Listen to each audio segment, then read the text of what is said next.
कासगंज के ततारपुर हजारा एक नहर पड़ती है कासगंज में। वहीं से कुछ दूरी पर एक गांव है। गांव का नाम हम गुप्त रख रहे हैं। यहाँ पर एक 17 साल की लड़की है जिसकी अभी हाल ही में एंगेजमेंट हुई थी, यानी सगाई। और इसके बाद जिस लड़के से सगाई हुई थी वो भी पास का ही है और दोनों में बातचीत वहीं से शुरू होती है। करीब धीरे धीरे महीने बीतते हैं और साथ जीने मरने की कस्में खाते हैं। आमतौर पर यही होता है।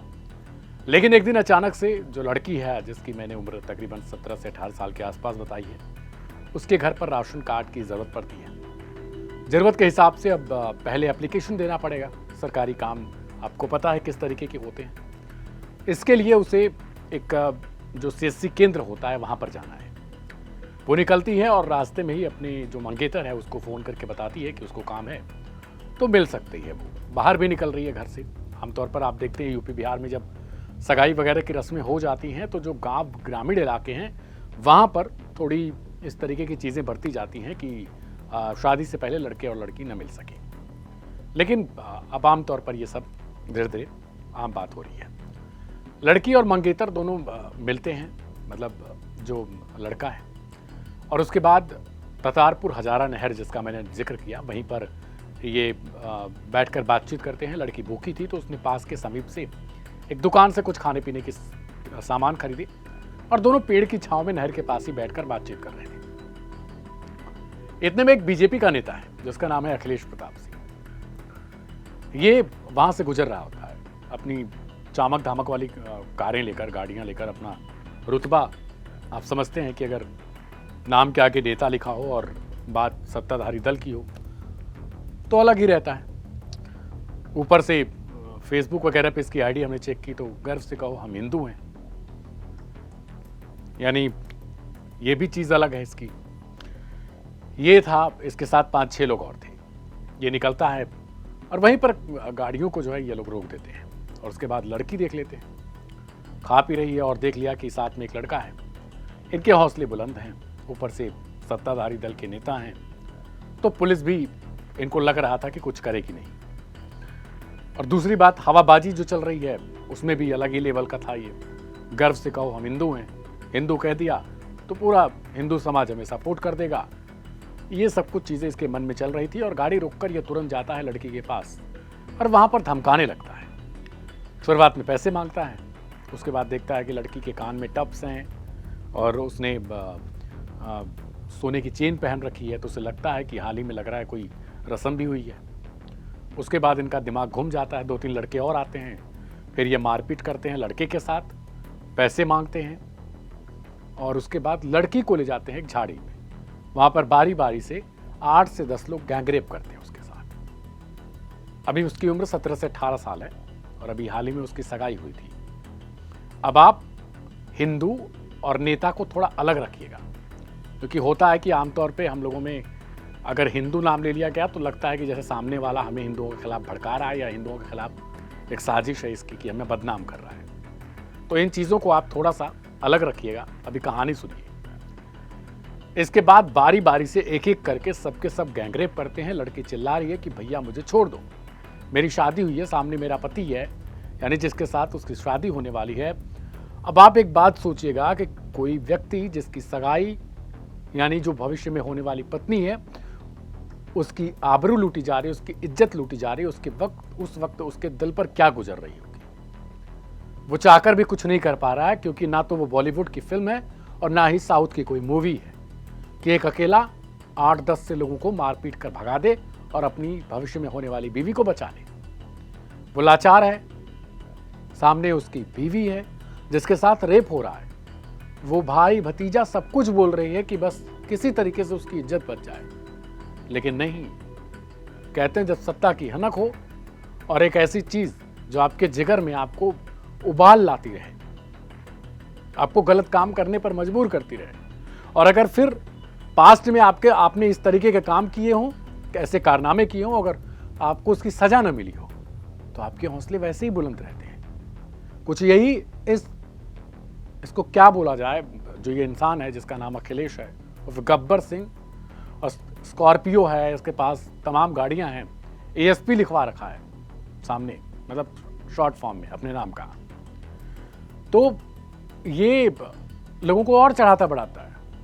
जिसके साथ थे दरिंदे, ये दरिंदा इतना बेशर्म है ये, इसके बाद इसके रील्स तमाम वायरल होते हैं इस रेप कांड के बाद, और बेशर्मी की सारी हदें पार करने के बाद ये जाते हैं 5,000 रुपये उसके मंगेतर से लेते हैं और उसके बाद उसको धमकी देते हैं। इस सारी घटनाओं की ये वीडियो अपने मोबाइल फ़ोन में कैद भी करते हैं, क्योंकि इनकी प्लानिंग थी कि अब लड़की इनके जाल में फंस चुकी है, अब ये जब मन करेगा एक एक करके अपनी हवस की प्यास बुझाने के लिए उस लड़की का इस्तेमाल करते हैं। क्योंकि अखिलेश को यही लगा था कि सत्ता अपनी है और हमारे ऊपर कुछ हो नहीं सकता। इसके बाद ये लोग वीडियो बनाकर ब्लैकमेल करना स्टार्ट करते और लड़की के साथ जब मन करता तब रेप करते। अब यहां से ये लोग किस तरीके से जाते हैं, क्या गुजरा होगा इन लोगों पे, क्या गुजरी होगी उस वक्त जब एक दूसरे से निगाह भी नहीं मिला पा रहे थे दोनों। लड़के को ये था कि वो अपनी पत्नी की इज्जत नहीं बचा सका और पत्नी को ये लग रहा था कि अब मैं किस हिसाब से अपना मुंह अपने पति के सामने दिखाऊं। यानी दोनों के लिए वो समय कितना कठिन रहा होगा, क्या रहा होगा। अब उस लड़की पर उसके भविष्य में उसका पूरी जिंदगी उसकी इसी चीज़ को सोच कर गुजरेगी कि आखिर वो कैसे अपने लोगों के सामने आंखें मिला पाएगी। खैर गलती उसकी नहीं है, आंखें ना मिलाने का कारण तो इन दरिंदों के पास होना चाहिए, क्योंकि उन्होंने इस तरीके का काम किया है। अब इसके बाद ये घर जाती है और चुपचाप बैठी रहती है। 2 दिन बीत जाता है, तबीयत खराब होने लगती है। घर वाले पूछते हैं कि आखिर बताओ क्या हुआ है तुम्हारे साथ और तुम इस तरीके से रिएक्ट क्यों कर रही हो। दूसरी तरफ जो लड़का है वो भी अपने घर पर सुनसान रहने लगा था, एकदम चुपचाप रहने लगा था, वो भी कुछ नहीं बोलता था। दोनों परिवार इस वक्त व्यथित थे और उन्हें लग रहा था कि आखिर क्या हो गया, कहीं ऐसा तो नहीं कि लड़के लड़की एक दूसरे के बारे में कुछ जान गए या कुछ ऐसी कंडीशंस हो गई जिसकी वजह से दोनों बातचीत नहीं कर रहे, तो दोनों को खाना पीना नहीं अच्छा लग रहा। परिवार वाले बहुत ज़्यादा प्रेशर करते हैं, तब जाके दोनों अपने अपने यहाँ पर मुँह खोलते हैं। उसके बाद जो घर परिवार है, सोचिए, क्योंकि आमतौर पर एक जो मिडिल क्लास फैमिली होती है उसके लिए अपने लड़की की इज्जत ही सब कुछ होती है, क्योंकि अपने लड़के का इज्जत ही सब कुछ होता है। लेकिन उन लोगों के लिए तो धरती फटने के बराबर है। अब वे जाते हैं किसी तरीके से थोड़ा हौसला अफजाई करते हैं, लड़की का लेकर जाते हैं थाने में और वहाँ पर रिपोर्ट दर्ज कराई जाती है। उसके बाद थोड़ी पुलिस की तारीफ करनी पड़ेगी कि सत्ता में रहने के बाद भी एक ऐसा दरिंदा नेता जिसके पास कोई पद तो नहीं है, आप देख सकते हैं बगल में इसके आईडी कार्ड भी है, भारतीय जनता पार्टी की, पद पे रहने के बावजूद इसके खिलाफ कार्रवाई की गई। अब ये लंगड़ा कर चलता हुआ भी नजर आ रहा होगा, हाथ जोड़े रखा है। लेकिन सवाल यह है कि कानून का भय इन लोगों को क्यों नहीं है। सत्ता में चाहे जो रहता हो, और आमतौर पर अगर नेता है, सत्ता में हो या ना हो, नेता नाम उसके लिए काफी है। उसके बाद ये गलत तरीके से काम करते हैं। आमतौर पर यही होता है, किसी का खुलता है, किसी का दबा रह जाता है। अगर आप देखेंगे तो जितने विधायक सांसद हैं, सबके करीबी कोई ना कोई हैं। गलत काम करने वाले भी हैं कुछ लोगों पे आरोप लगते हैं और वो कुछ लोगों का जो कांड है वो खुल पाता है, कुछ का दब जाता है।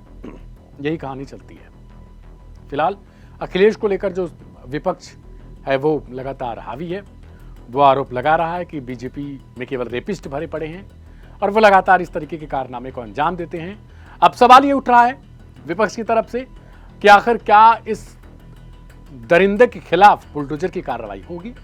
क्या योगी सरकार ऐसा कोई एक्शन लेने वाली है? और यहां पर लेना भी चाहिए। अगर आप इस तरीके के कार्य करते हैं तो फिर शायद सबसे अच्छा समय यही होता है कि अगर आपकी पार्टी का ही कोई नेता इस तरीके का काम करे और उसके खिलाफ आप सख्त एक्शन लें, ताकि समाज में और जितने भी नेता हैं, इस तरीके के दरिंदे हैं, हवसी हैं, उन सबको ये मैसेज मिले कि हमारी सरकार तो है लेकिन हमारा साथ नहीं देने वाली अगर हम गलत होंगे तो।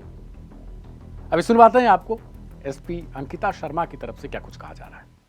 थाना कोतवाली कासगंज की एक घटना संज्ञान में आई है, जिसमें एक युवती जो अपने मंगेतर के साथ नहर किनारे एक खेत में बैठी थी, कुछ लोगों ने उन्हें अकेला पाकर युवती के साथ बलात्कार किया एवं उसके मंगेतर से कुछ रुपए छीन लिए। घटना का त्वरित संज्ञान लेकर थाना कोतवाली पर सुसंगत धाराओं में अभियोग पंजीकृत किया गया है। एवं अभी तक इस प्रकरण में 5 लोगों को गिरफ्तार किया गया है। हमारी कई टीमें अभी भी रवाना हैं एवं साक्ष्य संकलन की कार्रवाई प्रचलित है। इस प्रकरण में कठोरतम वैधानिक कार्रवाई कासगंज पुलिस के द्वारा की जा रही है। फिलहाल 8 आरोपियों को गिरफ्तार किया गया है। अभी ये थाने से जब लौट रहे थे तो हाथ जोड़ के नजर आ रहे होंगे आपको, और उसके बाद चलने में इनको परेशानियां हो रही हैं। जाहिर सी बात है कि इनके साथ कुछ हुआ होगा। और उसके बाद अभी 2 आरोपी फरार भी बताए जा रहे हैं। इन सभी आरोपियों का डीएनए सैंपल ले लिया गया है, आगरा भेज दिया गया जांच के लिए, ताकि रिपोर्ट से आए और ये कंफर्म हो पाए कि इन 8 में से फिलहाल किस किस ने रेप किया है, कौन दरिंदा कितना बड़ा है शातिर। और दूसरी बात कि ये जो बीजेपी वाला है, सबसे ज़्यादा गुस्सा इसके खिलाफ है लोगों का, और लोग मांग कर रहे हैं कि इसको सबसे पहले फांसी की सजा दी जाए, फास्ट ट्रैक कोर्ट में केस चलाया जाए इन सबको जल्द से जल्द। क्योंकि देखिए, आमतौर पर ऐसी होने वाली घटनाएं समाज के लिए बहुत ज़्यादा कलंकित करने वाली हैं, क्योंकि वो दोनों कपल अब उनके लिए भविष्य किस तरीके का होता है उन्हें भी नहीं पता होगा कि आखिर उस लड़की ने ऐसा क्या गलत किया था, उसने कौन सा ऐसा बुरा काम किया था जिसके लिए उसको ऐसी सजा मिली इस समाज के थ्रू। और क्या अब यही समाज जिसके लोग आमतौर पर ऐसी घटनाएं होने के बाद ही निकलते हैं प्रदर्शन करने के लिए, मांग उठाने के लिए, तो क्या जब ऐसी घटनाएं होती रहती हैं उस वक्त ये आंखें मूंद लेते हैं? क्या इन्हें लग जाता है कि इनके पास बहन, बेटी, बहू या कोई महिला इनके घर में नहीं है? सब कुछ होने के बावजूद यही इंसान इतना गिर जाता है, ये इंसान इतना घटिया हो जाता है कि जिसकी सोच भी शायद उसकी सोच से भी ज्यादा कलंकित करने वाली होती है। फिलहाल इस एपिसोड को लेकर आपकी क्या प्रतिक्रिया है, और अगर आप कासगंज से हैं, इस रिपोर्ट के बारे में आप और जानते हैं तो हमें कमेंट बॉक्स में जरूर लिखकर बताइएगा। मिलेंगे कल एक नए एपिसोड के साथ। मेरी आप सबसे गुजारिश है कि इस वीडियो को शेयर करिएगा, ताकि कम से कम इन दरिंदों के खिलाफ सख्त एक्शन हो पाए, क्योंकि ये सत्ताधारी दल से है। और नाउम्मीदी तो नहीं कह सकते, लेकिन उम्मीद भी नहीं कर सकते कि इनके खिलाफ कितना बड़ा एक्शन होगा। तो अगर आप भी चाहते हैं एक मुहिम है, उसमें शामिल होइए, वीडियो को शेयर करिए, लाइक करिए, कमेंट करिए, और मिलेंगे कल एक नई एपिसोड के साथ क्राइम कथा में। तब तक के लिए मेरा नाम है दिव्यांशु, दीजिए इजाजत, नमस्कार।